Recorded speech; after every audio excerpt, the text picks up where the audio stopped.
सद्गुरु साईनाथ महाराज की जय।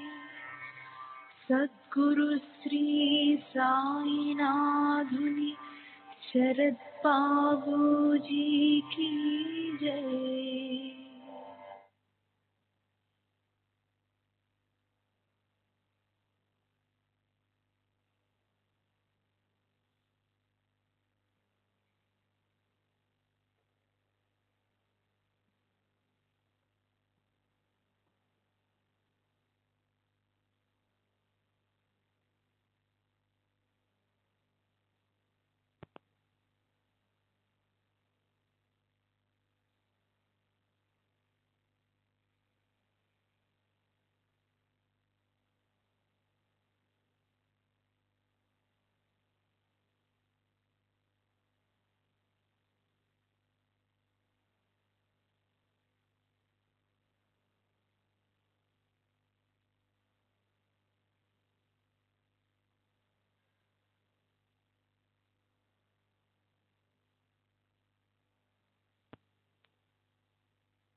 श्री सच्चिदानंद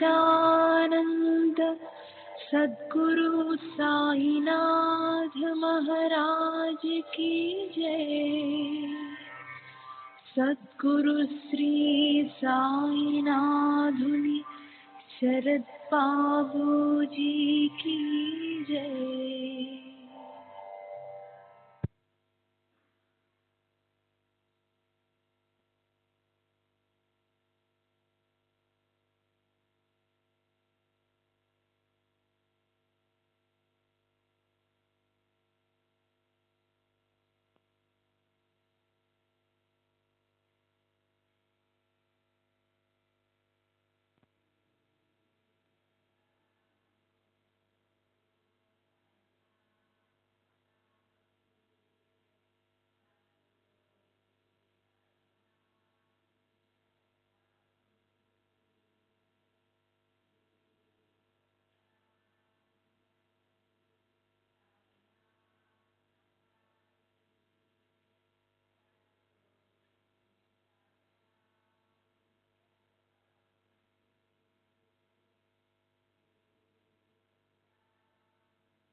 श्री सच्चिदानंद सद्गुरु साईनाथ महाराज की जय। सद्गुरु श्री साईनाथ शरद बाबू जी की जय। శ్రీ సాయినాథాయ నమః. శ్రీ సాయి సచ్చరిత్రము 17వ అధ్యాయం. నిన్నటి తరువాయి సాయినాథుని చరిత్రలోని వారి విచిత్ర లీలలను శ్రోతలు పుత్ర మిత్ర బంధు కళత్రాలతో సహా వింటే ఇహపర సుఖాలు లభిస్తాయి. భాగ్యవంతులు శ్రద్ధాళులైన శ్రోతలు ఈ కథలను ఏకాగ్రతతో వింటే శాంతికే శాంతి లభిస్తుంది. ఈ కథా నిర్ఝరీ ప్రవాహంలో కర్మలనే లవణం కరిగిపోతుంది. శ్రవణ ద్వారాల నుండి సాయి యొక్క సుందర రూపం నయనాలలోనికి ప్రవేశిస్తుంది. ఈ చరిత్ర శ్రవణంతో పాతకాలు నశిస్తాయి. ఈ చరిత్ర శ్రవణంతో కాలునితో పోరాడి విజయాన్ని పొందుతారు. ఈ చరిత్ర శ్రవణంతో శ్రోతలు పరమోత్సాహాన్ని ఉల్లాసాన్ని అనాయాసంగా పొందుతారు. ఈ చరిత్ర శ్రవణంతో అంతఃకరణం పరిశుద్ధమవుతుంది. శ్రవణంతో జనన మరణాలు వదిలిపోతాయి. శ్రవణంతో శ్రోతలు బ్రహ్మత్వాన్ని పొందుతారు. శ్రవణం కేవలం బ్రహ్మార్పణ బుద్ధితో చేయాలి. ఇలా సాయి సేవను కోరుకునే సేవకులను, భక్తులను శ్రీ సాయిరాముడు నిష్కాములుగా చేసి వారి మనసుకు ఎల్లప్పుడూ విశ్రాంతిని కలిగిస్తారు. శ్రోతలారా, అనుదినము ఈ గ్రంథంలోని ఒక్క అధ్యాయాన్నైనా అధ్యయనం లేదా శ్రవణం, మననం, నిధిధ్యాసనం మరియు పరిశీలన చేయండి. ఆనందో బ్రహ్మేతి వ్యజనాత్ అని తైత్తరీయ ఉపనిషత్తులోని ఈ వచనం బాగా ప్రసిద్ధి చెందినది. శృతి సిద్ధాంతమైన ఈ వచనాన్ని బాబా తమ భక్తులకు తమ పద్ధతిలో బోధ చేశారు. మీరు కించిత్తైనా దిగులు పడకండి, ఎల్లప్పుడూ ఆనందభరితులై ఉండండి, మరణం వరకు ఏ చింత పెట్టుకోకండి అని బాబా ఎప్పుడూ బోధించేవారు. ఈ అధ్యాయం యొక్క ఉద్దేశం బ్రహ్మతత్వాన్ని నిర్ధారించడం. ఇది సాయికి శరణుదొచ్చిన వారిని భవసాగరం నుండి తరింపజేసే నౌక. బాబా పదే పదే భక్తులకు హితవచనాలను చెప్పి పరోపకారం చేస్తూ వారిని అనుసరిస్తూ తదనుసారం ప్రవర్తించేవారు. ఇది మంచి, ఇది చెడు అన్న ఈ అభిప్రాయ భేదాలు కేవలం వ్యక్తిగతం. దీనివలన సామాన్య జనులకు సంతోషం కలుగుతుంది. అదే ఈ గ్రంథం యొక్క ప్రయోజనం. బాబా కార్యకారణాలను తెలుసుకుంటారు. వారి యొక్క సంకల్పాలను అనుసరించే భవిష్యత్తు జరుగుతుంది. గురువు నోటి నుండి వచ్చిన కథలను విని వారి అతర్క్య లీలలను అనుభవించి ఆ లీలలన్నింటినీ గుర్తుగా సంగ్రహించి ఇతరులకు వినిపించాలి. సాయి యొక్క ఈ అద్భుత చరిత్ర అత్యాదరంగా శ్రవణం చేస్తే చెప్పేవారి మరియు వినేవారి దైన్యం నశిస్తుంది. అంతేకాదు, అందరి చెడు రోజులు తొలగిపోతాయి. బాబా యొక్క అలౌకికమైన లీలలను గని ఏ అభాగ్యుడు చెకితుడవడు? కేవలం వారి దర్శన మాత్రంతో సంతుష్టుడై వారి పాదాలలో లీనమైపోతాడు. విస్తారమైన ఈ చరితాన్ని పరిశుద్ధమైన మనసుతో వినటానికి శుభప్రదమైన అవకాశం కలిగితే ఎవరు వృధా చేసుకుంటారు? పుత్ర మిత్ర కళత్రాలనే సుడిగుండాలలో, కామక్రోధాలనే మొసళ్ళు, అనేక రోగాలనే తిమింగలాలు విజృంభిస్తుంటాయి. ఆశలనే అలలు కలవరపెడుతుంటాయి. ఉద్వేగాలనే దెబ్బలు మళ్లీ మళ్లీ తగులుతుంటాయి. సుఖదుఖాలనే ద్వంద్వాలు మనసులో సంశయాలను ఉత్పన్నం చేస్తాయి. అయినా ప్రపంచాన్ని వదిలిపెట్టరు. శుద్ధ బ్రహ్మం నీవే, కానీ శరీరంలో బంధింపబడి ఉన్నావు. పంజరంలోని తీగను గట్టిగా పట్టుకుని తలక్రిందుగా వేలాడే చిలుక వలె ఉన్నావు అని మనం స్వయంగా జీవాత్మకు బోధించాలి. కేవలం మోహ మాయల వలన బుద్ధి భ్రమించింది. ఆ కారణంగా నీ శ్రేయస్సును మర్చిపోయావు అని నిన్ను నీవే హెచ్చరించుకుని త్వరగా నీ స్వరూపాన్ని తెలుసుకో. భ్రమ కారణంగా భ్రమ అధికమై మనసులో దేహాభిమానాది సంభ్రమాలు కలుగుతుంటాయి. నేను, నాది అన్నది మృగతృష్ణ వంటిదని తెలుసుకుని ఏ మమకారాలు లేకుండా ఉండాలి. నేను, నీవు అన్న ఈ ప్రపంచంలో ఎందుకు చిక్కుకున్నావు చిలుక? నీ కాలికి ఉన్న బంధనాన్ని విదిలించుకుని పైకి ఎగిరి విహరించు. ముక్తత ఉన్న చోట బద్ధత ఉంటుంది. అట్లే బంధనం ఉన్నప్పుడు ముక్తి కూడా ఉంటుంది. ఈ ఉభయ దశలను దాటి శుద్ధ ఆత్మస్వరూపమందు స్థిరపడాలి. ఇది సాక్షేప జ్ఞానం.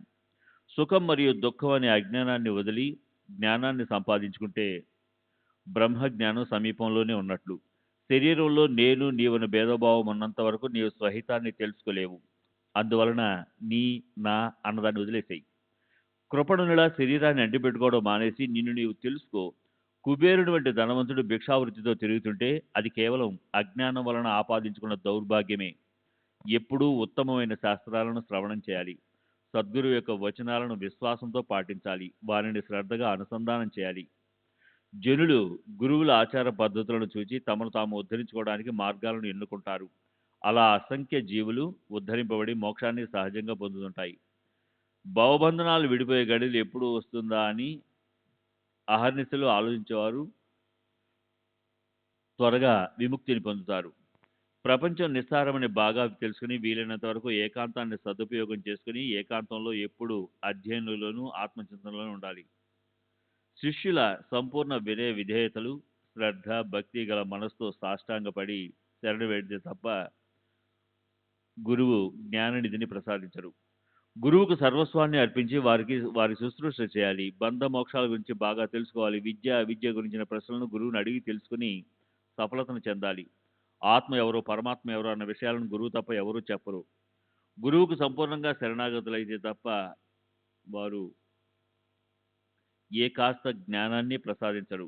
గురువు కాక ఇతరులు ఎవరైనా జ్ఞానబోధ చేసినా దానితో భావబంధనాలు విడిపోవు. అది కించితైన మోక్ష ఫలప్రదం కాదు. అది మనసులో అసలు నాటుకోదు. గురువు వినా జ్ఞానప్రాప్తి లేదు అని పండితులందరికీ విదితమే. బ్రహ్మ మరియు ఆత్మ ఒక్కటే అన్న విషయాన్ని అనుభవింపజేసే సామర్థ్యం గురు చరణాలకే ఉంది. అక్కడ ఏ సందేహాలు లేకుండా దర్పాభిమానాలను వదిలివేసి గురువుకు సాష్టాంగ దండ ప్రణామం చేసి వారి చరణాలపై శిరస్సుంచాలి. దృఢమైన మనసుతో ఆ గురు చరణాలను గట్టిగా పట్టుకుని, నేను మీ దాసానుదాసుని, మీ పాదాలని నమ్మాను అని నోటితో అంటే చాలు. ఇక వారి చమత్కారాన్ని చూడండి. దయాసాగరులైన ఆ గురువు తమ అనుగ్రహమనే అలల శయ్యపై తేలి ఆడించగలరు. తమ అనుగ్రహాన్ని ఇచ్చి శిరస్సుపై ఉంచి పింగళ నాడులను సరిచేసి సమస్త పాతకాల రాశిని దహించి వేసి నుదుట విభూతిని పెడతారు. ఆ విధంగా బాబా బ్రహ్మజ్ఞాన స్థితిని కోరి వచ్చిన వ్యక్తిని కేవలం నిమిత్త మాత్రంగా చేసి భక్తులకు బ్రహ్మ నిరూపణను, జీవుని శివుని ఐక్యతా జ్ఞానాన్ని సంపూర్ణంగా బోధించారు. ఇంతటి గొప్ప విద్య, అనుపమానమైన ప్రజ్ఞ ఉన్న సాయి మహారాజుకు హాస్యరసం ఎందుకు ఇష్టం? వినోదం వారికి ఎందుకు ప్రీతికరం అని సహజంగా అనుమానం కలుగుతుంది కదూ. బాగా ఆలోచిస్తే ఒక్కటే సమాధానం. శ్రద్ధగా వినండి. పసిపిల్లలతో మాట్లాడుతూ వారి వచ్చి రాని ముద్దు మాటలతో ఆనందిస్తున్నప్పుడు మనం ఎవరైనా పెద్దవారిలా ప్రవర్తిస్తామా? ఆ ప్రేమను శబ్దాలు వర్ణించగలవా? వినోదంగా హాస్యాలతో జ్ఞానబోధ ఒక గడ. పొట్టలో ఏ రోగం ఉందో పిల్లలకు తెలుస్తుందా? వారికి మందు మాత్రలు తల్లి ఇవ్వాలి. వారు ఒకవేళ ఆ మందు తాగ మండుగేస్తే వారిని ఒకప్పుడు వదిలించి బామాడి, లేదా ఒకప్పుడు కళ్ళెర చేసి, లేదా బెత్తం దెబ్బలు తగిలించో, లేదా ఒకప్పుడు ప్రేమగా గుండెలకు హత్తుకునేది తల్లియే. బాలుడు పెద్దవాడయ్యాక వారి బుద్ధి తీవ్రతను, బుద్ధిమాంద్యాన్ని గమనించి వారిని లాలించాలి. అట్లే జ్ఞానంలో కూడా. తీక్ష్ణమైన బుద్ధి గల వారు జ్ఞానోపదేశాన్ని క్షణమాలస్యం లేకుండా త్వరగా గ్రహిస్తారు. అదే మందబుద్ధి గల వారి తలకెక్కించడం చాలా కష్టం. జ్ఞాననిధి అయిన సాయి సమర్థులు ముందు భక్తుల యొక్క బుద్ధిని, వారి పాత్రతను నిర్ధారించి జ్ఞానాన్ని సమృద్ధిగా వితరణ చేస్తారు. వారు పూర్ణ అంతర్జ్ఞాని. వారికి అందరి గురించి ముందే తెలుసు. వారి వారి అర్హతలను అనుసరించి సాధనను నియమిస్తారు. అట్లే వారి వారి అర్హతలను తెలుసుకుని వారి యోగ్యతలను, అయోగ్యతలను అనుసరించి భక్తుల బాధ్యతలను వహిస్తారు. మనం పైకి వయసు మళ్ళీ వారిలా కనిపించినా సాయి శుద్ధిని ఎదుట నిజంగా పిల్లల కంటే పిల్లలం. ఎప్పుడు వినోదం కోసం ఆతురపడుతుంటాం.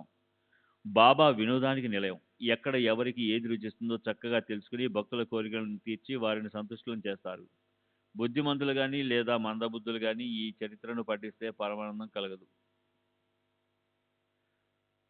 బుద్ధిమంతులు కానీ లేదా మందబుద్ధులు కానీ ఈ చరిత్రను పఠిస్తే పరమానందం కలుగుతుంది. శ్రవణం చేస్తే వినాలనే కుతూహలం పెరుగుతుంది. మననం చేస్తే సంతృప్తి, ఆనందం లభిస్తాయి. మరలా మరలా పఠిస్తే పరమార్థ జ్ఞానం కలుగుతుంది. నిధిధ్యాసలు చేస్తే మహదాహ్లాదం, అనంతమైన సుఖం లభిస్తుంది. ఇది ఇటువంటి అమోఘమైన లీల. ఇలాంటి అనుభవాన్ని కించిత్తైనా పొందిన భాగ్యవంతులు కాయ, వాచ, మనసులతో సాయికి అంకితమైపోయారు. సాయి లీలలు తర్కానికి అందుబట్టనివి. హేమాడ్ సాయి చరణాలకు శరణొచ్చి బ్రహ్మజ్ఞానం కోరి వచ్చిన వ్యక్తిని నిమిత్త మాత్రంగా చేసి భక్తుల శ్రేయస్కై బాబా వినోదం ద్వారా జ్ఞాన ప్రదానం చేయడం చెప్పాడు. తరువాతి అధ్యాయం ఎందుకంటే మధురమై శ్రవణార్థుల కోరికను తీర్చుతుంది. బాబా మనసులో రహస్యంగా ఉన్న కోరికను స్పష్టంగా వెల్లడి చేయడం. నేను మాధవరావు వద్దకెళ్ళి అతనికి బాబా యొక్క ఆదేశాన్ని అందించి నానాసాహెబ్ యొక్క అనుగ్రహాన్ని నేను మాధవరావు వద్దకు వెళ్ళి అతనికి బాబా యొక్క సందేశాన్ని అందించి బాబా యొక్క అనుగ్రహాన్ని పొందిన విషయాన్ని సంపూర్ణంగా వినండి. స్వస్తి శ్రీ సంత సజ్జన ప్రేరితము భక్త హేమాడ్పంత విరచితమైన శ్రీ సాయి సమర్థ సచ్చరితంలో బ్రహ్మజ్ఞాన కథనమును 17వ అధ్యాయం సంపూర్ణం. శ్రీ సద్గురు సాయినాథార్పణమస్తు. శుభం భవతు. శ్రీ సచ్చిదానంద సద్గురు సాయినాథ్ మహారాజ్ की जय. सद्गुरु श्री साईनाथ शरद बाबू जी की जय.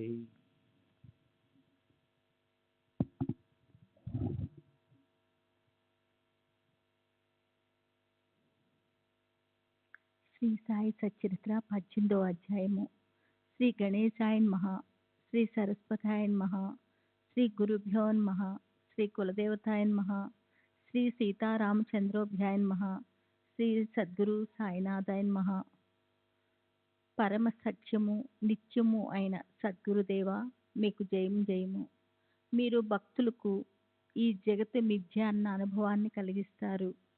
మాయను మీ నియంత్రణ అందు ఉంచి దేవా మీకు జయము జయము జయము. జయ జయ అనాధ్యానంద, జయ జయ ద్వంద్వాతీత, జయ జయ నిర్వీకార ఆత్మస్వరూపాన్ని బోధించేది మీరొక్కరే. స్నానం చేయాలని సాగరంలో మునిగిన సైంధవ ప్రతిమ మళ్ళా బయటికి రాగలదా? ఇది ఎన్నటికీ సాధ్యం కాదు. మీ వద్ద కూడా అట్లే. ఏ బ్రహ్మను గురించి వేదశృతులు అహర్నిశలు చర్చిస్తాయో ఆ బ్రహ్మను మీరు భక్తులకు అప్రయాసంగా వేలితో చూపిస్తారు. భాగ్యవశాత్తు మీ ఆశ్రయంలోకి వచ్చిన వారెవరైనా మనది పరులది అన్న సంకుచిత భావం ఉండదు. గత అధ్యాయంలో 100 కట్లతో చుట్టి ఉన్న బ్రహ్మను ఆవిష్కరింపజేసి బ్రహ్మను కోరుకునే వారికి లోభము ప్రతిబంధకమని తెలిసిన పావన కథను వర్ణించడమైంది. ఇప్పుడు బాబా నన్ను అనుగ్రహించిన కథను శ్రోతలు శ్రద్ధగా శ్రవణం చేస్తే బాబా మార్గదర్శకత్వం మీకు అనుభవం అవుతుంది. ఈ మధుర వృత్తాంతాన్ని ఉన్నది ఉన్నట్లు చెప్తాను. శ్రోతలు తమ శ్రేయస్ కొరకు స్వస్థ చిత్తంతో వినండి. శ్రోతలు శ్రద్ధగా వింటే వక్తకు ఉత్సాహము, అలా ఉభయులకు హృదయాలలో ప్రేమ పొంగి ఆనందం కలుగుతుంది. సాయిబాబా ఏమాత్రమైనా భేదభావం లేకుండా భక్తుల హరతను బట్టి వారికి సరియైన మార్గాన్ని బోధించేవారు. గురువు బోధించిన ఉపదేశాన్ని ఇతరులకు తెలియజేస్తే గురువు వాణి విఫలమవుతుందని అనేకులు అనుకుంటారు. కానీ ఇది వట్టి కల్పన మాత్రమే, అర్థం లేని వ్యర్థ ప్రలాపనలే. గురువులు ప్రత్యక్షంగానే కాక స్వప్నంలో ఉపదేశించిన విషయాన్ని కూడా అందరికీ తెలియజేస్తారు. దీనికి నిదర్శనము లేదనుకుంటారేమో. బుద్ధ కౌశిక ఋషి ప్రమాణము. అతడు తనకు స్వప్నంలో బోధించిన రామరక్షా దీక్ష మంత్రాన్ని అందరికీ చెప్పేశాడు. గురువు వర్షాకాలంలోని మేఘము. వారు ఆనందమనే జలాన్ని ఉత్సాహంగా వర్షింపజేస్తారు. దానిని సేకరించుకొని దాచుకోవటానికి కాదు, యథేచ్ఛగాదము సేవించి ఇతరులకు కూడా పంచిపెట్టాలి. తల్లి బిడ్డల ఆరోగ్యం కోసం వారి జుబకాలను పట్టుకొని మాయమాటను చెప్పి వారికి మందు త్రాగిస్తుంది. బాబా కౌశల్యం కూడా అంతే. వారి మార్గము రహస్యంగా ఉండేది కాదు. వారు ఏ విధంగా అకస్మాత్తుగా భక్తుల కోరికలను తీరుస్తారో శ్రద్ధగా వినండి. సద్గురు యొక్క సాంగత్యము ధన్యము. దాని మహిమను ఎవరు వర్ణించగలరు? సద్గురు యొక్క ఒక్కొక్క వచనాన్ని స్మరించుకుంటే స్ఫూర్తి పొంగుతుంది. భక్తిగా భగవంతుని ఆరాధన, గురు పూజ, గురు సేవ చేస్తే గురువు యొక్క ఆశ్రయం లభిస్తుంది. ఇతర సాధనాలన్నీ వ్యర్థము. మనసులోని విక్షేపము మరియు ఆవరణము కారణంగా భావాన్ని దాటే మార్గం అయోమయంగా అస్పష్టంగా ఉంటుంది. దాన్ని నిర్విఘ్నంగా దాటడానికి గురువు యొక్క వచనాలు దీపకిరణాల వలె మార్గాన్ని సూచిస్తాయి. గురువే ఈశ్వరుడు, బ్రహ్మ, విష్ణు, మహేశ్వరుడు. వాస్తవానికి గురువే పరమేశ్వరుడు. గురువే పరబ్రహ్మ, గురుజనని, గురుజనకుడు. భగవంతుడు కోపిస్తే గురువు రక్షిస్తాడు. కానీ గురువు కోపిస్తే ఎవరు రక్షిస్తారని, గురువు కోపిస్తే ఎవరు రక్షించరని ఎప్పుడూ గుర్తుంచుకోవాలి. ప్రవృత్తి మార్గంలోనూ మరియు ప్రపంచం నుండి బయటపడే తీర్థ వ్రతాది నివృత్తి మార్గంలోనూ ధర్మాధర్మ కార్యాల్లో విరక్తిని, వేదశృతుల్లోని జ్ఞానాన్ని బోధించే ప్రవక్త గురువే. అది కోమల హృదయులు, కరుణామయులు అయిన సత్పురుషులు బుద్ధిని వికసింపచేసి ఆత్మస్వరూపం యొక్క వైభవాన్ని చూపించి భక్తుల కోరికలు తీరుస్తారు. దానితో విషయవాసనలు తొలగిపోయి నిద్రలో కూడా జ్ఞాన దృష్టి ఉంటుంది. వారి కృపతో వివేక వైరాగ్యాలనే ఫలాలు చేజిక్కుతాయి. సత్పురుషులు సాంగత్యంలో ఉంటూ ప్రేమతో వారి సేవ చేస్తే భక్త కామ కల్పద్రోమమైన భగవంతుడు స్వయంగా కష్టాలన్నిటినీ నివారిస్తాడు.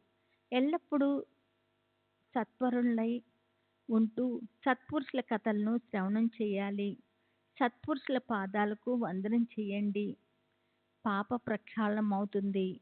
ముంబైలో బ్రిటిష్ ప్రభుత్వంలో లార్డ్ రే గవర్నర్గా ఉన్నప్పుడు కాబర్డు పాలన పడిపోయింది. ఆ సమయంలో బాగా ప్రసిద్ధి చెందిన ఒక వ్యక్తి బాబా భక్తిలో పడ్డాడు. తాపత్రయాలతో ఉన్న ఈ ప్రపంచము ఒట్టి అసత్యము. ఆ వ్యక్తికి వ్యాపారంలో నష్టం వాటిల్లి మనసుకు చాలా విరక్తి కలిగింది. దానితో అన్నిటినీ వదులుకొని బయటపడ్డాడు. మనస్సు అస్థిరమై చంచలమైపోయింది. దూరంగా ఎక్కడికైనా వెళ్ళి ఏకాంతంగా సుఖంగా ఉండాలన్న ఆలోచనను బాగా దృఢం చేసుకున్నాడు. జీవులు అత్యంత కష్టాలలో ఉన్నప్పుడు దేవుడు గుర్తుకొస్తాడు. అప్పుడు వారు భగవంతుని స్మరిస్తూ అతని వెంట పడతారు. పాపకర్మలు ఆచరించటం తగ్గిపోనంత వరకు భగవంతుని నామం నోటికి రాదు. అయినా భగవంతుడు జీవుల భక్తిని చూచి వారిని సత్పురుషులతో కలుపుతారు. ఆ భక్తునికి కూడా అట్లే జరిగింది. ప్రపంచంపై బాగా విరక్తి చెందిన ఆ వ్యక్తిని చూచి అతని మిత్రుడు అతను చెప్పిన హితవచనాలను వినండి. మీరు సాయి సముద్రం దర్శనానికి షిరిడికి వెళ్ళి దయామయులైన ఆ సత్పురుషుని ప్రార్థించండి. సత్పురుషుల సాంగత్యం ఒక్క క్షణం లభించిన చంచలమైన మనసు నిశ్చలమై తక్షణము హరిచరణాల్లో లగ్నమైపోతుంది. అక్కడి నుండి వెనుకకు మరలటం కష్టం. జనులు దేశ దేశాల నుండి వచ్చి సాయి పాదధూళిలో దొర్లుతారు. ఆ సాయి మహారాజు ఆజ్ఞను పాటిస్తూ వారి సేవ చేస్తూ తమ మనోభిష్టాలను తీర్చుకుంటారు. ప్రసిద్ధమైన వారి కీర్తి ప్రతిష్టలను అబాల వృద్ధులందరికీ తెలుసు. వారికి దయ కలిగితే దుఃఖ నివృత్తి కలుగుతుంది. షిరిడి ఒక పవిత్ర క్షేత్రము. అక్కడ అహర్నిశలు జాతరలాగా ఉంటుంది. మీరు కూడా వెళ్ళి మీ అనుభవాన్ని చూడండి. సత్పురుషుల దర్శనంతో ఎప్పుడూ మంచి చేకూరుతుంది అని మిత్రుడు చెప్పాడు. వర్షాలు లేక ఎంతగానో దుఃఖితుడైన దరిద్రునికి అకస్మాత్తుగా బాగా వర్షం కురిసినట్లు, ఆకలితో ప్రాణం అలమటిస్తుంటే పంచభక్షాలు వడ్డించినట్లు స్నేహితుడు చెప్పిన సలహాను స్వీకరించాడు. దానితో తన అనుభవాన్ని తెలుసుకోవాలని షిరిడి మార్గాన్ని పట్టాడు. గ్రామం చేరి సాయిని దర్శించుకొని సాష్టాంగ ప్రణామం చేశాడు. వెంటనే అతని నయనాలు తృప్తి చెందాయి. మనసు శాంతించింది. పూర్ణ పరబ్రహ్మ సనాతుడు స్వయం జ్యోతి నిరంజనుడైన సాయిని చూచి అతని మనసు సుప్రసన్నమైంది. పూర్వార్జిత పుణ్య ఫలం వల్ల భాగ్యవశాత్తు బాబా చరణాలు లభించాయని అనిపించింది. సాయి దర్శనంతో నిశ్చింత కలిగి మనస్సుకు శాంతి చేకూరింది. అతని ఉపనామము సాటే. దృఢ నిశ్చయం కలవాడు. గురుచరిత్ర పారాయణం నియమనిష్టలతో ఆరంభించాడు. సప్తాహం సమాప్తి అయిన రాత్రి బాబా తమ చేతిలో గురుచరిత్ర గ్రంథాన్ని పట్టుకొని సాటేకు అర్థాన్ని తెలియజేస్తున్నట్లుగా దృష్టాంతాన్ని కలిగించారు. బాబా తమ ఆశ్రమంలో కూర్చొని తమ ఎదుట సాటేను కూర్చొని పెట్టుకొని గురుచరిత్ర గ్రంథాన్ని పట్టుకొని వ్యాఖ్యానించసాగారు. బాబా అలా గ్రంథ పారాయణం చేస్తూ పౌరాణికుల వలె వర్ణించటము, సాటే శ్రోత వలె నిశ్చల మనసుతో శ్రద్ధగా గురుకథను వినటము, దీని అర్థం ఏమిటని సాటే ఆలోచించసాగాడు. అతనికి చాలా ఆశ్చర్యం కలిగింది. ప్రేమతో అతని కంఠము గద్గతమైంది. అజ్ఞానాంధకారమనే తలగడను తలక్రింద వేసుకొని వాసనలనే పడకపై గురి పెట్టే వారిని దయామయులైన సాయినాథులు మేల్కొల్పుతారు. సమయానికి నా వెన్ను తట్టి గురు చరిత్ర అనే అమృతాన్ని నా చేతి రాగించారు కదా. కృపాళు అని తనకు కలిగిన దుష్టాంతంతో సాటే వెంటనే మేల్కొన్నాడు. జరిగిన ఆ వృత్తాంతాన్నంతా కాకాసాబ్ దీక్షిత్కు తెలియజేశాడు. దీని అర్థము నాకు బోధపట్టలేదు, అది సమర్థులకే తెలియాలి. బాబా మనసులో ఏమనుదో తెలియదు కదా కాక వారిని అడగండి. నేను మరలా పారాయణం చెయ్యాలా లేక సమాప్తి అయిందా అని మీరు వారి ఉద్దేశాన్ని తెలుసుకోండి. అప్పుడే నాకు మనశ్శాంతి అని చెప్పాడు. తగిన సమయం చూచి కాక బాబాను చాటే స్వప్నాన్ని తెలిపి, బాబా ఈ దృష్టాంతంతో కాకాకు ఏమని తెలియజేశారు? సప్తాహం ఇంతటితో సమాప్తి చేయాలా లేక మరలా ఆరంభించాలా? దృష్టాంతం యొక్క అర్థాన్ని మీరు స్వయంగా వివరించి అతనికి మార్గాన్ని చూపించండి. సాటే గొప్ప భక్తి భావం ఉన్నవాడు. అతనిపై దయ చూపి అతని కష్టాన్ని తొలగించండి. ఇదే మీ చరణాలకు నా విన్నపం అని చెప్పాడు. అప్పుడు బాబా ఈ గ్రంథాన్ని పారాయణం చేస్తే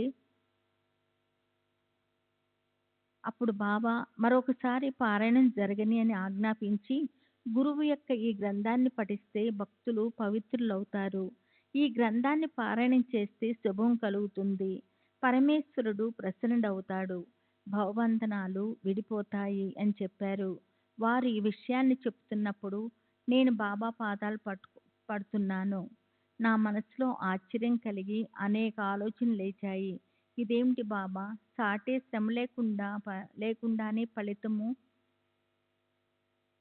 శ్రీ సచ్చిదానంద సద్గురు సాయినాథ్ మహారాజ్ की जय.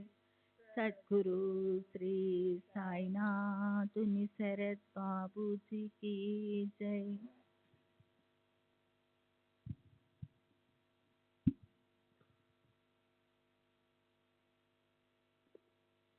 శ్రీ సచ్చిదానంద సద్గురు సాయినాథ్ మహారాజ్ की जय. సద్గురు శ్రీ సాయినాథ్ నిసరద్ బాబూజీ की जय. ఇదేమిటి బాబా, సాటేకు శ్రమ లేకుండానే ఫలితమా? 7 రోజులలోనే అతనికి ఫలితం లభించింది. నాది అనేక సంవత్సరాలది వ్యర్థమైపోయింది. 7 రోజులలో గురు చరిత్రను ఒక్కసారే పారాయణ చేశాడు. నేను 40 సంవత్సరాలుగా పారాయణ చేస్తూనే ఆ విషయాన్ని అసలు ఆలోచించనే లేదా? ఒకరికి 7 రోజులలో ఫలితం, మరొకరికి 7 ఏళ్ల పారాయణ నిష్ఫలమేనా? ఈ దయా గనులు ఎన్నడూ నాపై దయను కురిపిస్తారా అని నేను చాతకపక్షిలా నిరీక్షిస్తున్నాను. ఈ సత్పురుషులు ప్రసన్నులై నాకు ఉపదేశాన్నిచ్చి నా మనోభీష్టని తీర్చే రోజు ఎప్పుడు వస్తుంది అని అనుకున్నాను. సద్గురు సాయి భక్తవత్సలుడు చేసిన చమత్కారాన్ని చూడండి. నా మనసులోని ఆలోచనలను వెంటనే తెలుసుకున్నారు. అజ్ఞానం వలన కోటాను కోటి మంచి చెడు వాసనలు మనసులో వెంటనే లేస్తూ ఉంటాయి. అవన్నీ బాబాకు తెలుస్తాయి. మనసు ఆలోచించినట్లు శత్రువులు కూడా ఆలోచించరు. ఇది అందరికీ బాగా తెలిసినదే. ఇతరులకెవరికి తెలియనివి సాయి మహారాజుకు వెంటనే తెలిసిపోతాయి. కానీ కరుణామయి అయిన ఆ తల్లి అందరి దురాలోచనలను తన కడుపులో దాచుకుంటుంది. మంచి ఆలోచనలను కలిగినప్పుడు వానిని బాబా ప్రోత్సాహపరుస్తారు. బాబా నా మనోగతాన్ని తెలుసుకొని ఇలా అన్నారు, లేచి శ్యామ వద్దకు వెళ్ళి అతని వద్ద నుండి 15 రూపాయలను తీసుకొనిరా. కాసేపు అతని దగ్గర కూర్చొని మాట్లాడి అతడు ఇచ్చిన దక్షిణను పుచ్చుకొని త్వరగా తిరిగిరా. సాయినాథునికి నాపై దయ కలిగి దక్షిణ నిమిత్తం ఇప్పుడే శ్యామ దగ్గరికి వెళ్ళి నా కొరకు రూపాయలను అడుగు అని చెప్పారు. అలా వారి ఆజ్ఞ అయ్యాక ఇక అక్కడ కూర్చునే సాహసం ఎవరికి ఉంటుంది? అలా కూర్చుంటే వారి ఆజ్ఞను ధిక్కరించినట్లే కదా. అందుచేత వారి అనుమతిని తీసుకొని లేచాను. వెంటనే బయలుదేరాను. మాధవరావు అప్పుడే స్నానం చేసి బయటకు వచ్చాడు. ఉతికిన పంచెను చుట్టుకొని కుచ్చిళ్లను సవరించుకుంటూ నోటితో నామస్మరణం చేస్తున్నాడు. మీరు మసీదు నుండి వచ్చినట్లుంది, మధ్యలో ఎలా వచ్చారు? ఏదో కలవరపడుతున్నట్లున్నారే, ఇవాళ ఒక్కరే వచ్చారేమిటి? రండి, కూర్చోండి. నేను ఇప్పుడే స్నానం చేసి కట్టుకుంటూ వస్తున్నాను. వెళ్ళి దేవుళ్ళకు అభిషేకం చేసి వెంటనే వచ్చేస్తాను. మీరు తాంబూలం వేసుకునేలోగా నేను పూజా విధిని ముగించుకొని వస్తాను. మనం తాపీగా ముచ్చడించుకోవచ్చు అని చెప్పి మాధవరావు ఇంట్లోకి వెళ్ళాడు. అక్కడే కిటికీ పైన ఏకనాథ భాగవత గ్రంథం ఉంది. నేను దానిని చేతికి అందుకున్నాను. ఊరికే విప్పేసరికి సరిగ్గా నేను ఉదయం చదువుతూ మధ్యలోనే ఆపేసిన భాగం వచ్చింది. నాకు అత్యంత ఆశ్చర్యం కలిగింది. ఉదయం నేను చదవని భాగాన్ని బాబా ఇక్కడ పూర్తి చేయించి నియమాన్ని పాటింపజేశారు. నియమిత భాగాన్ని పూర్తిగా చదవకుండా మధ్యలోనే మానేసి ఆ స్థానం నుండి వెళ్ళకూడదు. ఇది నియమంగా చదవడం అంటే. ఇప్పుడు చిన్న ఉపకథ గుర్తుకు వచ్చింది. దీనిని వదిలి పెట్టకూడదు. ఏకనాథ భాగవతానికి సంబంధించిన ఈ కథను శ్రోతలు శ్రద్ధగా వినండి. గురు భక్తి రసంతో నిండిన ఈ ఏకనాథ భాగవతాన్ని సాయి కృపకు పాత్రుడైన సీతారాం దీక్షితు నిత్యం పఠించేవాడు. జగత్తును ఉద్ధరించే నిమిత్తం నారాయణుడు బ్రహ్మ అనే భూమిలో భక్తి బీజాన్ని నాటగా అది నారదుడనే పొలంలో పంటకు వచ్చింది. ఆ పొలం యొక్క దశ లక్షణములు గల పంటను వ్యాసమహర్షి సంగ్రహపరిచాడు. సుఖమహర్షి పరీక్షిత్ అనే కళ్ళెంలో గింజలను వేరుపరచగా శ్రీధర స్వామి తూర్పాద పట్టాడు. ఆ పంటను జనార్దన స్వామి కొలవగా ఏకనాథ్ మహారాజు రసవత్తరమైన భోజనాన్ని పుష్కలంగా తయారు చేశాడు. భాగవతంలోని ఏకాదశ స్కందం భక్తి, ప్రేమ, ఆనందాలకు గని. 32 అధ్యాయాలతో ఉన్న బృందావనం వంటి ఈ గ్రంథాన్ని దీక్షిత్తు నిత్యం చదివేవాడు. రోజు పగలు దానిని వ్యాఖ్యానించేవాడు. రాత్రిపూట భావార్థ రామాయణాన్ని చదివేవాడు. ఈ గ్రంథం కూడా గురువు ఆజ్ఞగా దీక్షిత్తుకు ప్రామాణికమయ్యింది. భక్తి రస అమృతానికి సారము, జ్ఞానేశ్వరునికి 2 అవతారమైన ఈ భాగవత గ్రంథం మహారాష్ట్రకు ఏకనాథుడు చేసిన మహోపకారం. దీక్షిత్తు ప్రాతకాలం స్నానం చేసి నిత్యం నియమంగా సాయిబాబా పూజ, ఇతర దేవత అర్చనలు అయ్యాక నైవేద్యం నీరాజనాలు చేసి తర్వాత నివేదించిన పాలు పలహారాన్ని శ్రోతలతో పాటు తీసుకుని నిత్య క్రమానుసారం గ్రంథాన్ని శ్రద్ధగా చదివేవాడు. భగవత్ పరాయణుడైన తుకారాం భండారా అను కొండపై ఏకాంతంగా దీనిని సహస్ర పారాయణాలు చేశాడు. దానిలోని మాధుర్యాన్ని ఎవరు వర్ణించగలరు? మహాప్రాసాదికమైన ఈ దివ్య గ్రంథాన్ని నిష్ఠాపరుడైన దీక్షిత్తు జీవుల ఉద్ధరణకై పఠించాలని సాయి సమర్థులు ఆజ్ఞాపించారు. భగవంతుని కోసం అరణ్యాలకు వెళ్ళవలసిన పని లేదు. ఏకాదశ స్కందంలోని ఉద్ధవ గీతలో భగవంతుడు ప్రకటమవుతాడు. శ్రద్ధతో పారాయణ చేస్తే భగవంతు ప్రాప్తి నిశ్చయం. భారతంలోని శ్రీకృష్ణ అర్జునుల సంవాదం కంటే ఇందులోని కృష్ణోద్భవుల సంభాషణ రసపూరితం. శ్రీకృష్ణుని ఉపదేశాలను ఏకనాథుడు ప్రేమపూరితంగా చెప్పాడు. ఇటువంటి ప్రాసాదిక గ్రంథాన్ని మరియు జ్ఞానదేవుని భావార్థ దీపికను దయామయులైన సాయి సమర్థులు సిడీలో నిత్యం చదివించేవారు. శకారం హరిజోగ్ సాటేవాడలో భాగవత గ్రంథాన్ని చదవాలని బాబా ఆజ్ఞ. ఇది భక్తులకు చాలా ఉపయోగకరంగా ఉండేది. భక్తుల శ్రేయస్సు కోసం బాబా వారిపై కరుణతో ఈ గ్రంథాన్ని ప్రతిరోజు వారితో శ్రవణం చేయించేవారు. బాబా యొక్క అనుగ్రహ పద్ధతి అమోఘం.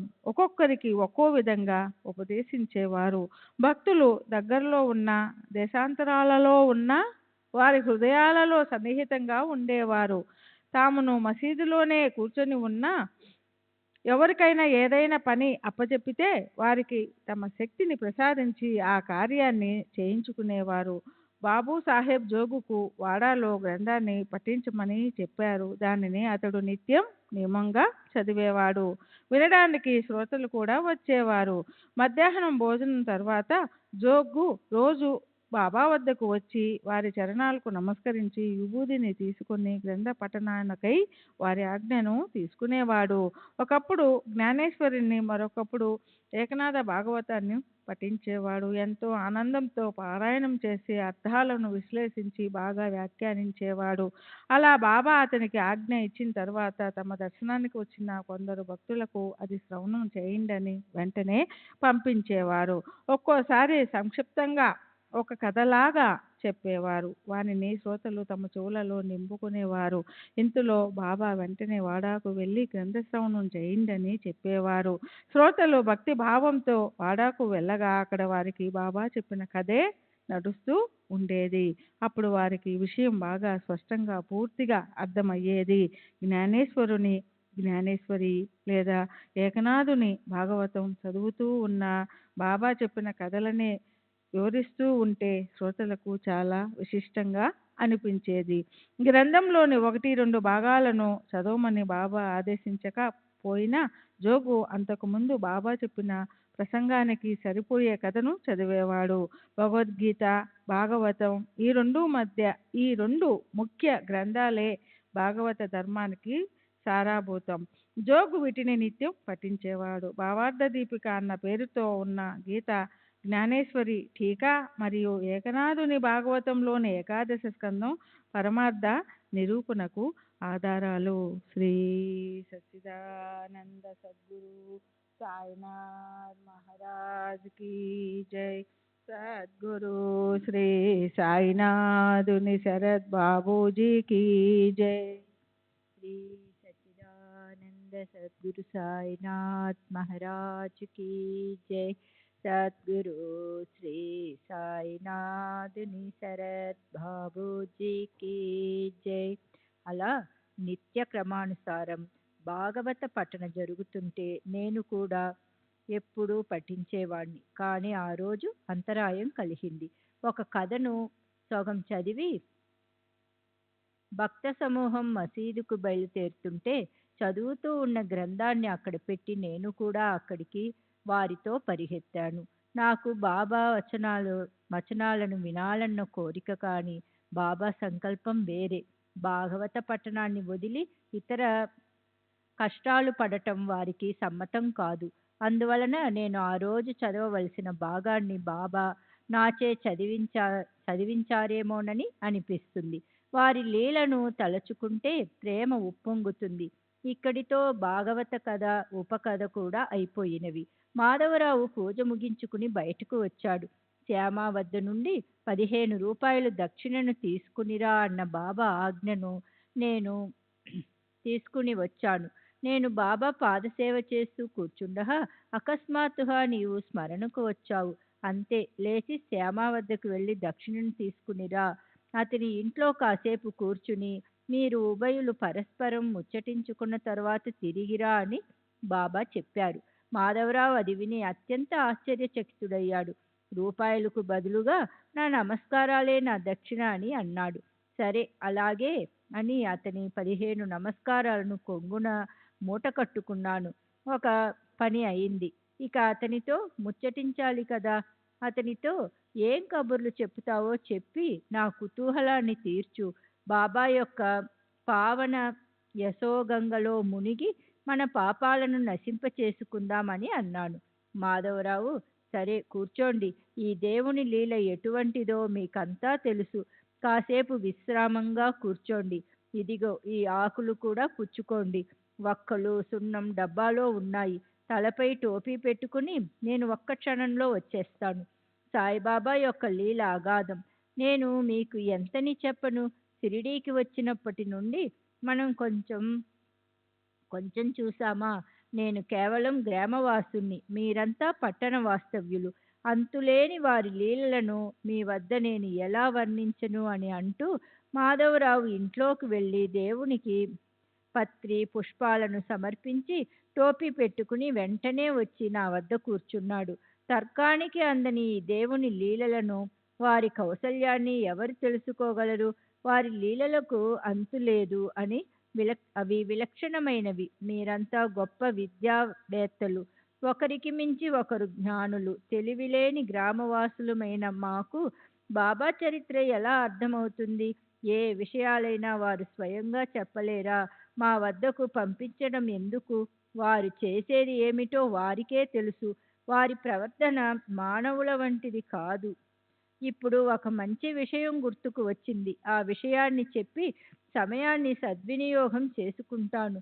ఇక్కడ ప్రత్యక్షంగా మా కళ్ళ ఎదుట జరిగిన వృత్తాంతాన్ని చెప్పుతాను. ఎవరి మనసులో ఎటువంటి సంకల్పం ఉంటే దానిని అనుసరించి బాబా అలాగే సఫలీకృతం చేసేవారు. అప్పుడప్పుడు బాబా మనుష్యుల అంతు చూస్తారు. భక్తి ప్రేమలను బాగా పరీక్షించిన తరువాత ఉపదేశాలను ఇచ్చేవారు అని చెప్పుతుండగా ఉపదేశం అన్న మాట చెవులలో పడగానే వెంటనే నా మనసులో విద్యుల్లత మెరిసినట్లుగా నాకు సాటే యొక్క గురుచరిత్ర కథ గుర్తుకు వచ్చింది. మసీదులో చలించిన నా మనసును స్థిరపరచటానికే కదూ బాబా నన్ను శ్యామ వద్దకు పంపటం. బాబా చర్య విలక్షణం. మనసులో లేచిన ఆలోచనలను అణచివేశాను. కథా శ్రవణంలో ఇనుమడించిన కోరికను తీర్చుకుంటాను. బాబా యొక్క లీలలను మాటలను కొంచెం కొంచెం చెప్పుతుంటే వారి వాత్సల్యాన్ని గమనించి మనసుకు ఆనందం కలిగింది. అటు తరువాత శ్యామ మరో కథను చెప్పసాగాడు. ఒక దేశ్ముఖ్ స్త్రీ ఉండేది. ఆమెకు సత్పురుషుల దర్శనం చేసుకోవాలని కోరిక. సాయిబాబా కీర్తిని విని వారిని దర్శించుకోవాలన్న సంకల్పంతో ఆమె సంగమనేరు జనులు వెంట షిరిడీకి వచ్చింది. కాసాబా దేశ్ముఖ్ యొక్క తల్లి. ఈమె పేరు రాధాబాయి. సాయి చరణాలయందు నిష్ట కలిగి వారి దర్శనం చేసుకుంది. దానితో మార్గంలో కలిగిన అలసట తీరింది. సాయి పాదాలయందు భక్తి కలిగింది. తాను వచ్చిన పని గుర్తుకు వచ్చింది. సాయి సమర్థుని గురువుగా చేసుకుంటే వారు తనకు ఉపదేశాన్ని ఇస్తారు. దానితో పరమార్థాన్ని సాధించుకోవచ్చు అని ఆమె మనసులోని కోరిక. ఆమె వయసులో వృద్ధురాలు. బాబాపై అత్యంత భక్తితో ఎలా అయినా వారి వద్ద ఉపదేశాన్ని గ్రహించాలని మనసులో నిర్ధారించుకుంది. బాబా స్వయంగా ఏదైనా మంత్రాన్ని ఉపదేశించి నన్ను అనుగ్రహించేటంత వరకు ఎక్కడికి వెళ్ళను. శ్రీ సాయి సత్పురుషులలో శ్రేష్ఠులు, పవిత్రులు. వారి నోటి నుండే మంత్రాన్ని గ్రహించాలి. మరి ఎక్కడ తీసుకున్నా అది అపవిత్రం. కనుక నన్ను అనుగ్రహించాలి అని ఆమె మనసులో దృఢ నిశ్చయం చేసుకుని అన్నపానాలు మాని సత్యాగ్రహం చేస్తూ కూర్చుంది. ఆమె అసలే వృద్ధురాలు. కడుపులో కాసింతైనా అన్నం లేదు. ఓ గుక్క నీరు కూడా త్రాహలేదు. ఉపదేశం కోసం దృఢ నిశ్చయంతో ఉంది. అలా ఆమె 3 రోజులు రాత్రింబవళ్ళు ఉపవాసంతో ఉంది. బాబా ఉపదేశాన్ని ఇచ్చే వరకు అలాగే ఉపవాసంలో ఉంటానని గట్టి దీక్షతో ఉంది.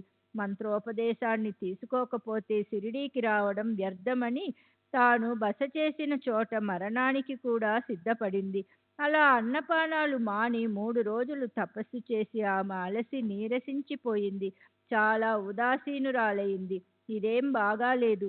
ఈ వృద్ధురాలు మరణానికి భయపడడం లేదు. ఇప్పుడు ఏం చేయాలి అని నేను ఆలోచించాను. మసీదుకి వెళ్ళి బాబా వద్ద కూర్చున్నాను.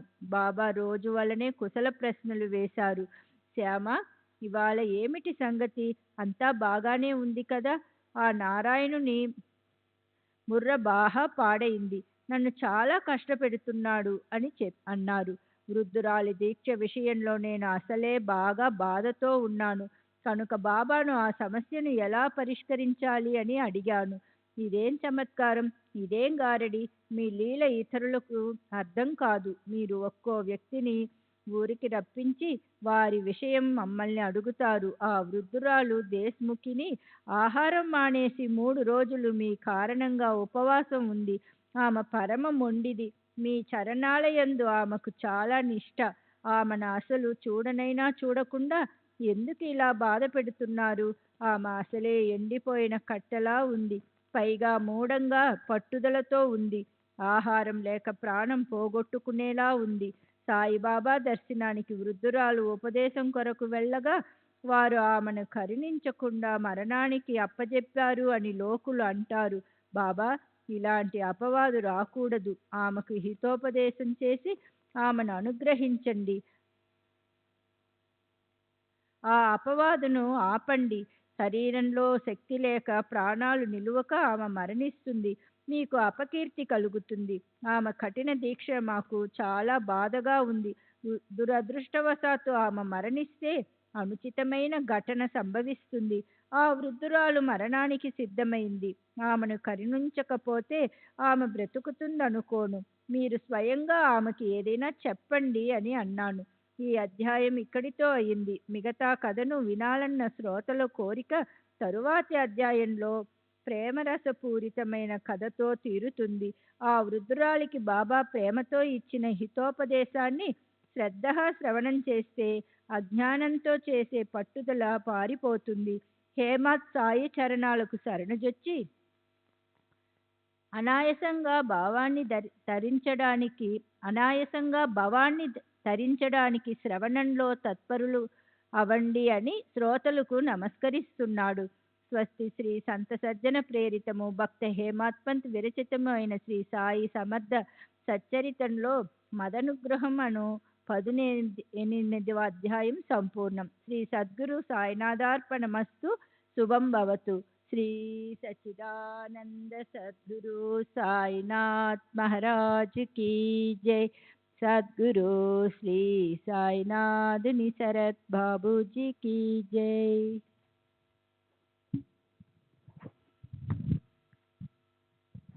श्री सच्चिदानंद सद्गुरु साईनाथ महाराज की जय.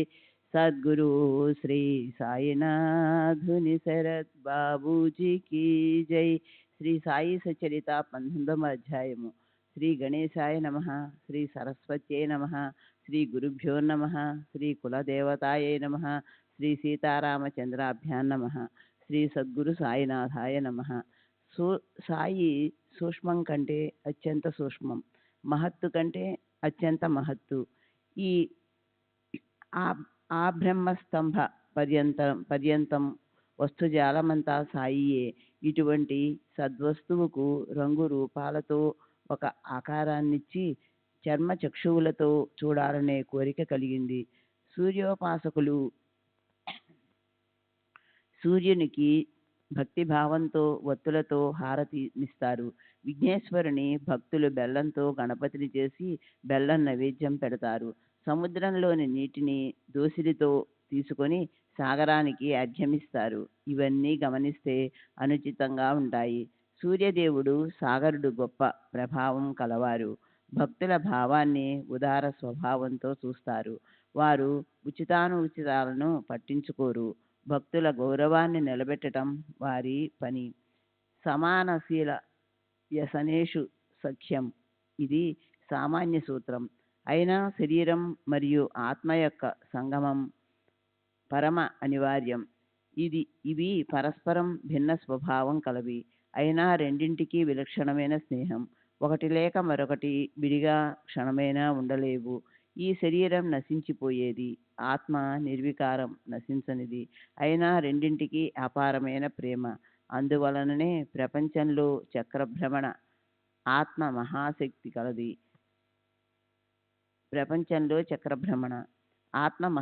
కలది. దీనికంటే సూక్ష్మం, అవ్యక్తం, అదే ఆకాశం, ప్రకృతి లేదా వ్యక్తం. దానినే మాయా అని కూడా అంటారు. వీటినన్నింటికంటే పురుషుడు సూక్ష్మం. అన్నింటికీ అక్కడే విశ్రామం. అంతిమ పరమగతి కూడా అదే. శుద్ధ బ్రహ్మ కూడా అదే. ఇటువంటి ఆత్మ నిరాకారి అయి ఉండి స్ఫటికంలా స్వచ్ఛమైనదే అయినా ఈ ప్రపంచంలో మాయతో మరియు కర్మలతో బంధింపబడినట్లు భాషిస్తుంది. స్ఫటికంలో ఎరుపు, నలుపు, పసుపు రంగులు ప్రతిబింబించిన స్ఫటికం మాత్రం అన్ని రంగుల కంటే వేరుగా ఉంటుంది. నిర్మలంగా, విశేషంగా ఉంటుంది. ఎండమావులలోని నీరు, ముత్యపు చిప్పలోని వెండి, చుట్టుకొని ఉన్న త్రాచులోని పాము అభాస. త్రాటిపైన సర్పాన్ని ఆరోపించటం వాస్తవంగా అప్రమాణం. అట్లే నేను ఈ శరీరాన్ని అని అభిమానం కలిగి ఉండడం, ఏ బంధం లేని ఆత్మను మిథ్యా బంధనాన్ని కలిగించడం. దేహేంద్రియాలు, మనసు, ప్రాణం వీటి అన్నింటికంటే ఆత్మ విలక్షణమైనది. ఆత్మ స్వయం జ్యోతి, శుద్ధ చైతన్యం, ఆకార వికారాలు లేనిది. శరీరం, బుద్ధి, మనసు, ప్రాణం దీనిపై అభిమానం ఉన్నంత వరకు కర్తృత్వ భోక్తృత్వాల భావం, సుఖదుఖాలు అనివార్యం. మర్రి విత్తనం ఎంత సూక్ష్మమైనది, దాని గర్భంలో మర్రి వృక్షం యొక్క శక్తి ఇమిడి ఉంది. ఆ వృక్షంలో అసంఖ్యాకమైన విత్తనాలు, వానిలోని కోట్లాది వృక్షాలు ఉంటాయి. ఇలా ప్రతి మర్రి విత్తనంలో ఒక్కో మర్రి వృక్షం ఉంటుంది. ఇది ప్రళయాంతం వరకు గోచరిస్తుంది. విశ్వం కూడా ఇట్లే ప్రత్యక్షంగా కనిపిస్తుంది. దీనిని శ్రద్ధతో అవలోకించండి. నిర్భయత్వాన్ని, శాశ్వతత్వాన్ని, ముక్తతను, స్వాతంత్ర్యాన్ని, పరమాత్మ ప్రాప్తిని పొందడమే జీవితానికి సాఫల్యత. మానవ జన్మ యొక్క ధ్యేయం ఇదే. జ్ఞానం లేకుండా మోక్షం లేదు. విరక్తి లేకుండా జ్ఞానం కలగదు. ప్రపంచం అశాశ్వతమని మనసుకు అనిపించినంత వరకు విరక్తి కలుగదు. ఈ ప్రపంచం అనిత్యమని తెలుసుకునేలోగా విశ్వాభాస దృష్టికి గోచరం అవుతుంది. దాని వలన బాటసారి ఎటు పోవాలో తెలియక మధ్యలో తడబడతాడు. ఈ విశ్వాభాస ఇలాంటిది. శుద్ధ చైతన్య స్వరూపమైన పరమాత్మయందు మాయావిలాసం మిథ్య. ప్రపంచంలో ఉద్భవించే ఒక స్వప్నం లాంటిది. దీని కొరకు వ్యర్థమైన ప్రయాస ఎందుకు? స్వప్నం నుండి జాగ్రత్తావస్థకు రాగానే స్వప్నం మాయమైపోతుంది.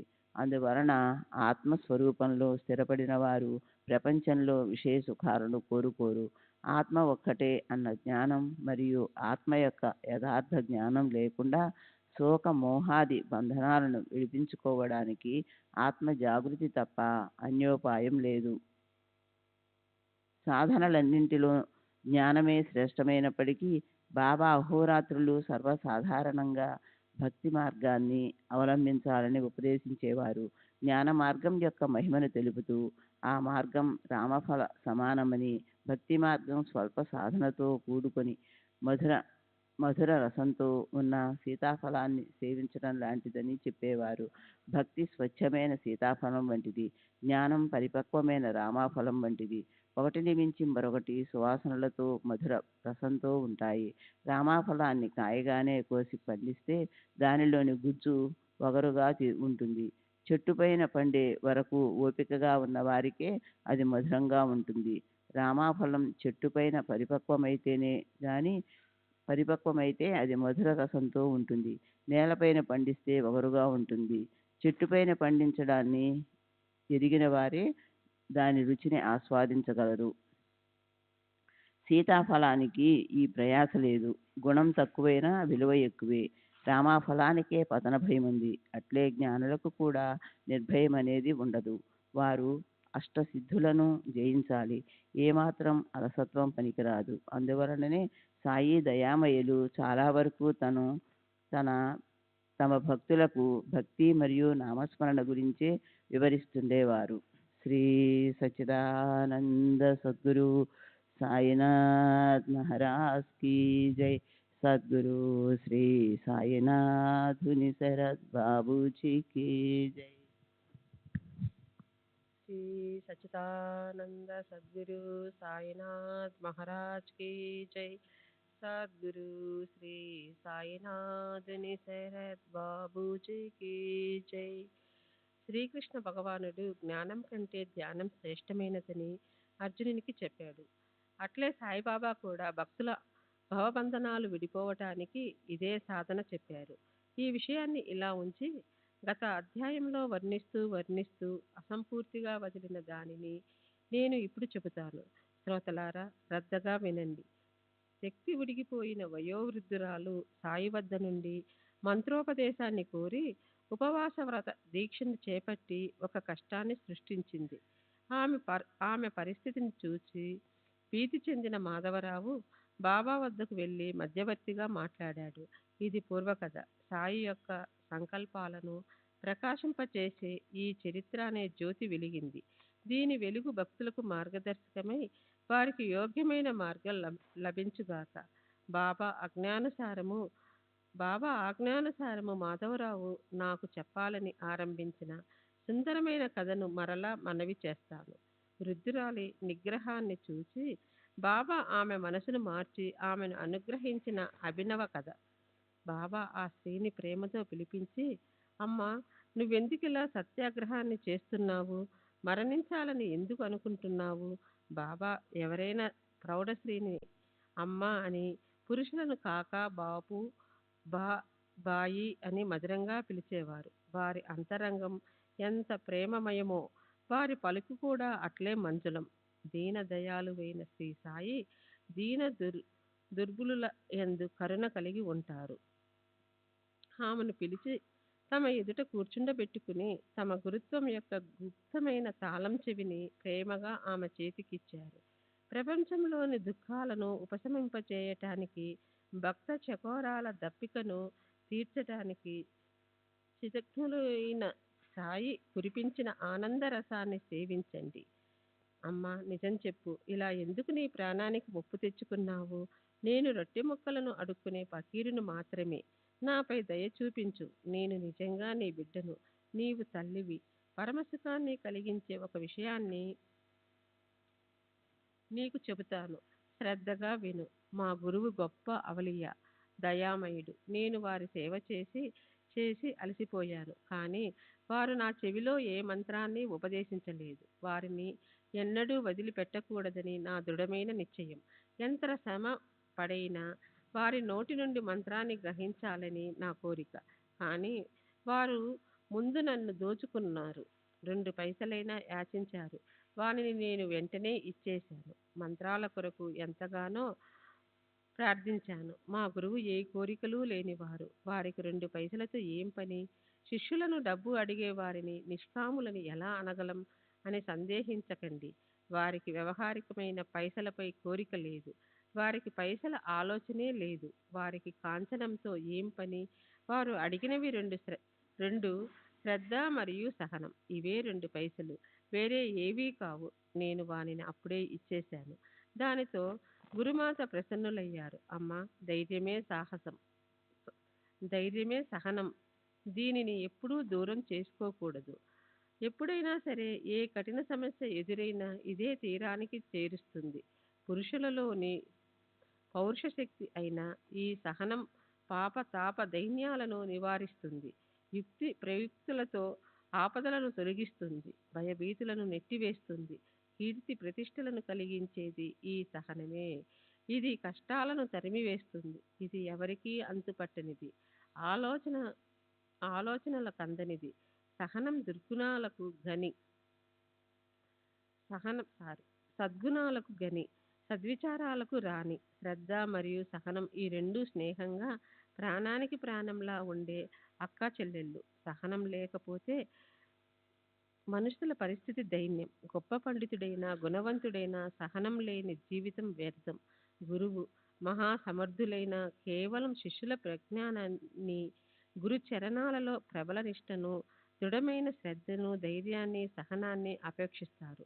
రాయిని మరియు రత్నాన్ని రెంటిని చక్కగా అరగతీస్తే 2 బాగా మెరుస్తాయి. రాయి రాయిగానే ఉంటుంది. మణి మణిలా ప్రకాశిస్తుంది. మెరవటానికి రెంటిని ఒకేలా అరగతీయాలి. రాయి రత్నం యొక్క తత్వాన్ని గ్రహించగలదా? మణివలే తేజస్సుతో ప్రకాశించగలదా? రాయి తన స్వభావానుసారం నున్నగా కాగలదు. నేను 12 సంవత్సరాలు గురువు పాదాల వద్ద ఉన్నాను. చిన్నవాణ్ణి అయిన నన్ను గురువు పెద్దవాణ్ణిగా చేశారు. అక్కడ అన్నవస్త్రాలకు ఏ లోటు లేదు. వారికి నాపై ఎంతో ప్రేమ. వారు మూర్తీభవించిన భక్తి ప్రేమ. వారికి శిష్యులపైన వాస్తవమైన ప్రేమ. మా గురువుకు సమానమైన గురువు అరుదు. ఆ సుఖాన్ని, వైభవాన్ని వర్ణించ శక్యం కాదు. వారి ప్రేమను ఎలా వర్ణించను? వారిని చూడగానే ధ్యానంతో కళ్ళు మూసుకుంటాయి. మేము ఉభయులం ఆనందంలో మునిగిపోయేవారం. నేను ఇతర వస్తువులను చూడటం ఎరగను. నేను అహర్నిశలు ప్రేమగా గురుముఖావలోకనమే చేసేవాణ్ణి. నాకు ఆకలి దప్పులు ఉండేవి కావు. గురువు లేకపోతే మనసు అస్వస్థతగా ఉండేది. వారు తప్ప వేరే ధ్యానం లేదు, వేరే లక్ష్యం లేదు. రోజు వారొక్కరిని స్మరించేవాణ్ణి. గురువు యొక్క కౌశలం అద్భుతం. ఇదే మా గురువు అపేక్షించినది. ఇంతకంటే వేరే ఏదీ కోరలేదు. వారు నన్నెప్పుడూ ఉపేక్షించలేదు. వారు ఎప్పుడూ నన్ను కష్టాల నుండి రక్షించేవారు. నన్ను ఒకప్పుడు వారి పాదాల వద్ద, మరొకప్పుడు సముద్ర తీరానికి అవతల ఉండేవారు. అయినా వారి సాన్నిధ్య సుఖం దూరం కాకుండా నన్ను కృపాదృష్టితో చూసుకునేవారు. తాబేలు తన పిల్లలకు దృష్టి ద్వారానే ఆహారం సమకూర్చేలా మా గురువు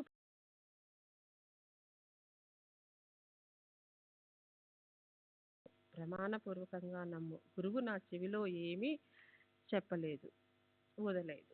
శ్రీ సచిదానంద సద్గురు సాయినాథ్ మహారాజ్ కి జై. సద్గురు శ్రీ సాయినాథుని శరత్ బాబూజీ की जय.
श्री सच्चिदानंद सद्गुरु साईनाथ महाराज की जय.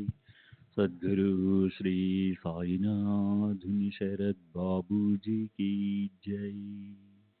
साई रहम नजर करना, बच्चों का पालन करना. साई रहम नजर करना, बच्चों का पालन करना. जाना तुमने जगत पसार, सब ही झूठ जमाना. जाना तुमने जगत पसार, सब ही झूठ जमाना. साई रहम नजर करना, बच्चों का पालन करना. साई रहम नजर करना, बच्चों का पालन करना. मैं अंधा हूँ बंदा आपका, मुझसे पथ दिखलाना. मैं अंधा हूँ बंदा आपका, मुझसे पथ दिखलाना. साई रहम नजर करना, बच्चों का पालन करना. साई रहम नजर करना, बच्चों का पालन करना. दास गणों कहे अब क्या बोलूं, थक गई मेरी रसना. दास गणों कहे अब क्या बोलूं, थक गई मेरी रसना. साई रहम नजर करना, बच्चों का पालन करना. साई रहम नजर करना, बच्चों का पालन करना. रहमो नजर करो अब मोरे साई, तुम बिना नहीं मुझे माँ बाप भाई.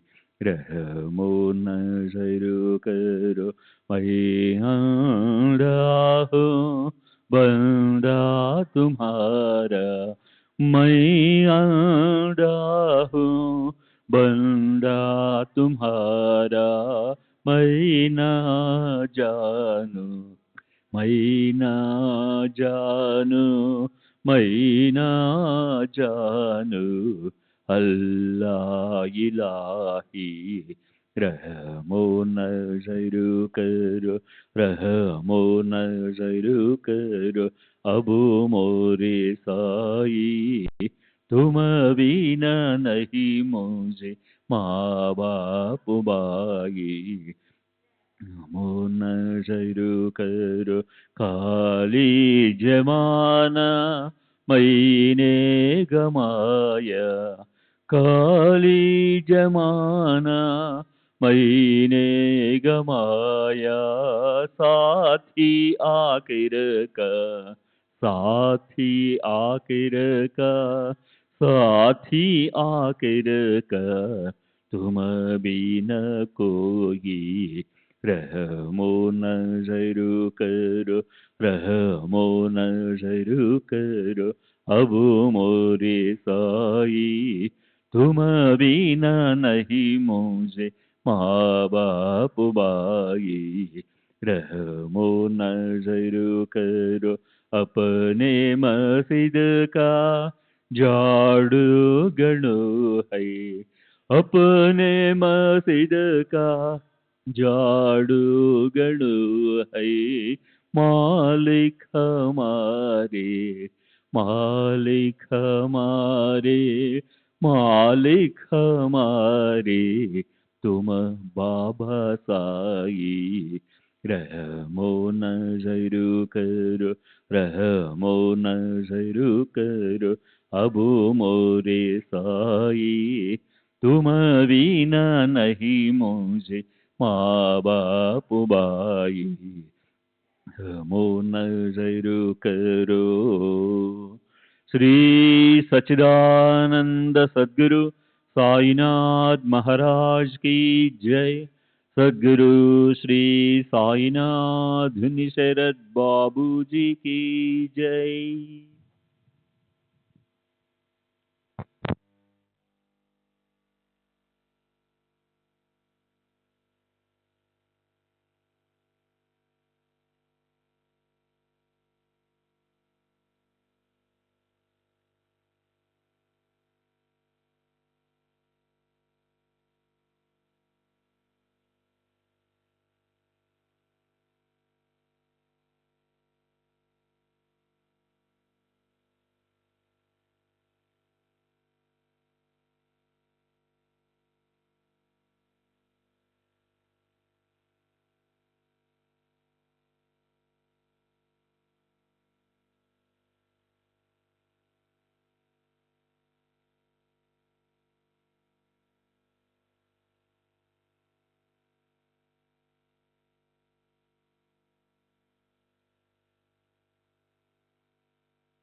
श्री सच्चिदानंद सद्गुरु साईनाथ महाराज की जय।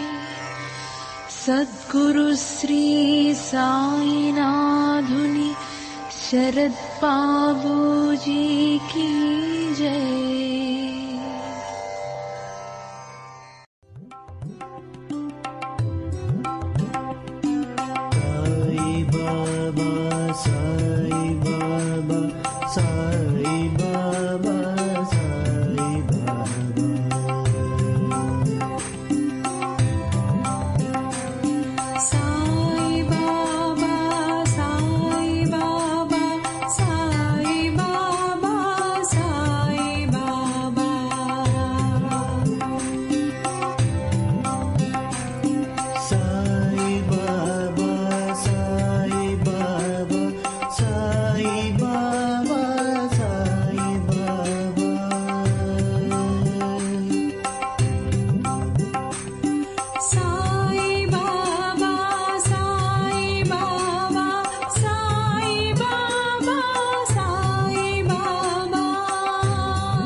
Sai Baba, Sai Baba.